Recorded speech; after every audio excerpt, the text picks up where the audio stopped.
Sekitar 3.000 pegawai di lingkungan Pemprov Lampung Sabtu lalu menjalani vaksinasi tahap pertama yang digelar di Gedung Balai Kratun Ruang Abung di lingkungan Pemprov Lampung. Peserta vaksinasi ini adalah PNS dan pegawai honorer yang belum pernah disuntik vaksin COVID-19.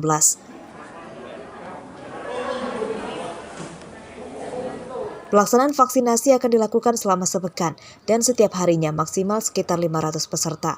Hal ini untuk mencegah terjadinya kerumunan yang justru dapat menimbulkan resiko terhadap penularan COVID-19. 500 orang ya untuk ASN di lingkungan Pemprov. Iya, Pemprov. Itu yang PNS juga atau honor juga? Semua. Oh, honor juga? Iya, semua. Oh, termasuk honor juga. Iya, termasuk honor. Tapi kalau untuk hari ini itu mereka datang ke sini nih sudah dijadwal atau? Sudah dijadwal, yang koordinir Karoat Bank. Kami hanya membantu percepatan ASN yang belum divaksin. Ribuan ASN belum menjalani vaksinasi COVID-19 akibat terbatasnya persediaan vaksin yang dimiliki Pemprov Lampung dan juga akibat terpapar COVID-19. Nggak tahu juga deh, karena adanya mungkin dapetnya baru hari ini. Oh gitu ya, jadi emang bertahap ya. Terus apa tadi Mbak yang dirasakan saat vaksinasi tadi? Nggak ada reaksi apa-apa ya, artinya masih normal lah ya. Total jumlah pegawai di Pemprov Lampung yakni 15.604 orang. Dari jumlah tersebut, hingga pekan lalu sebanyak 3.000-an pegawai belum disuntik vaksin COVID-19. Padahal ASN termasuk dalam kategori pelayanan publik yang harus didahulukan untuk disuntik vaksin COVID-19. Arsadi Saputra melaporkan dari Bandar Lampung.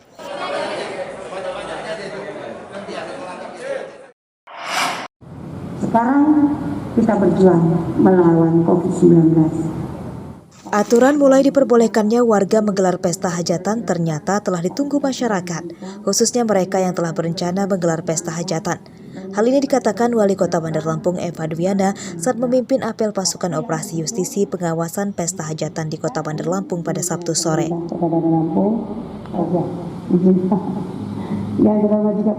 Wali Kota Bandar Lampung Eva Duyana mengaku telah menerima sekitar 50 undangan untuk menghadiri pesta hajatan yang dilaksanakan pada hari Minggu kemarin. Banyaknya warga yang menggelar pesta hajatan ini pun sempat membuatnya kaget sebab telah terjadi di pekan pertama pelonggaran PPKM. COVID-19 yang ada di Kota Bandar Lampung akan hilang. Wali Kota Bandar Lampung mengkhawatirkan jumlah warga yang menggelar pesta hajatan akan lebih banyak lagi pada pekan-pekan berikutnya dan beresiko menjadi klaster penularan COVID-19 jika tidak diawasi secara ketat. Ya, udah bisa. Artinya mereka memang sudah rencananya kalau Bunda lihat sudah lama dengan diberikan ini, mereka dengan segala kebahagiaan, mungkin kapasitasnya memang terbatas, tapi maknanya. Nah ini mudah-mudahan dari seluruh masyarakat bisa memahami, bisa mengerti apa yang sudah kita lakukan ini, kita perlu kerjasama yang baik. Larangan warga menggelar pesta hajatan di Kota Bandar Lampung telah terjadi sejak bulan Juni 2021 lalu saat pemerintah memberlakukan PPKM darurat. Warga terpaksa menunda pesta hajatan meski persiapan telah matang.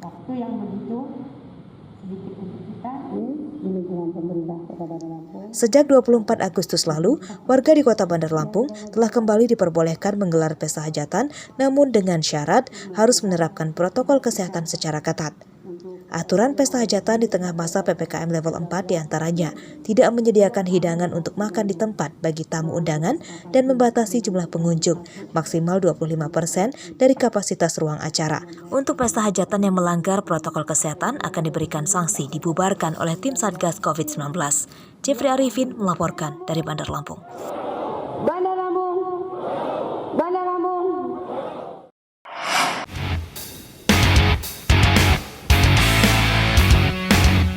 Meski belum ada kepastian kapan Liga 2 Indonesia akan digelar, tim sepak bola Badak Lampung FC tetap berlatih rutin walau masih di masa pandemi dan PPKM level 4. Pada Minggu pagi, sebanyak 3 pemain dan tim ofisial mulai berlatih di Stadion Pusat Kegiatan Olahraga atau PKOR Wai Halim Bandar Lampung yang menjadi markasnya. Seluruh pemain tetap menjalani latihan fisik ringan hingga berat di bawah pengawasan pelatih Budiarjo Talib. Latihan tetap dilakukan untuk menjaga stamina para pemain supaya tidak melemah karena jadwal liga yang tidak jelas.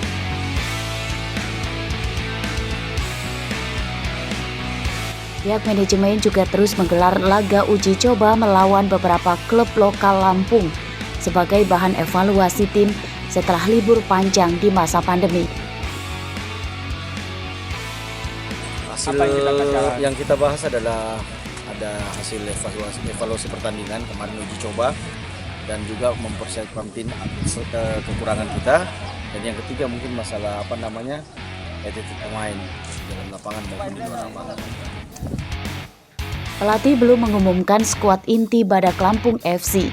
Sementara pada penyisihan Liga 2 Indonesia, Badak Lampung FC berada satu grup bersama Bubble United, Serang, PSBS Biak, Cilegon United, dan Persewa Waropen. Arsadi Saputra melaporkan dari Bandar Lampung.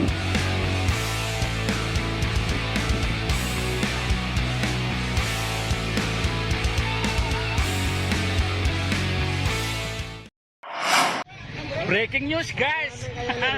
Mobil sedan dengan plat nomor polisi D1961FH ini kondisinya rusak parah setelah menabrak sebuah bangunan bekas warung di halaman rumah warga di Jalan Sumatera Lintas Barat Pringsewu pada Sabtu siang.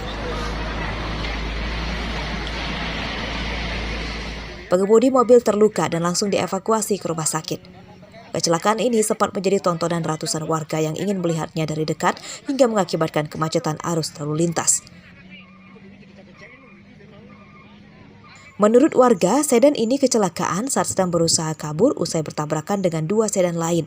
Nahas, saat pelariannya itu mobil justru menabrak motor dan akhirnya terpelanting keluar jalan hingga menabrak bangunan. Kejar-kejaran dari Talang Padang sampai di TKP ini, Pak. Karena kata sopir yang mobil yang putih itu sempat hampir terjadi serempetan dia di daerah Talang Padang, makanya mobil yang putih itu ngejar gitu loh, Pak, informasinya. Dan di mobil itu banyak anak-anak kan di situ. Kecelakaan yang melibatkan 3 sedan dan 1 motor ini tidak menimbulkan korban jiwa, namun mengakibatkan 2 orang terluka, yakni dari pihak pengemudi sedan dan pengemudi motor. Kasus kecelakaan ini ditangani oleh Satuan Laka Lantas Polres Pringsewu. 4 kendaraan yang terlibat kecelakaan ditahan polisi untuk kepentingan penyidikan. Andri Kurniawan melaporkan dari Pringsewu.